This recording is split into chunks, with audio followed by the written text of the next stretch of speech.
Hi, this is Sushma.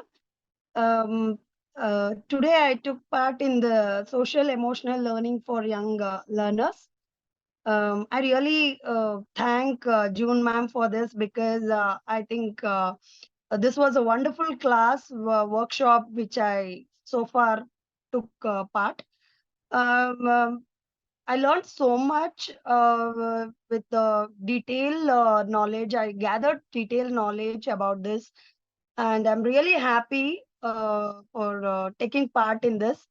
I also suggest every mother to take part in social and emotional learning for young learners because I think so. Mother is a first teacher, and home is a first patashala, I can say.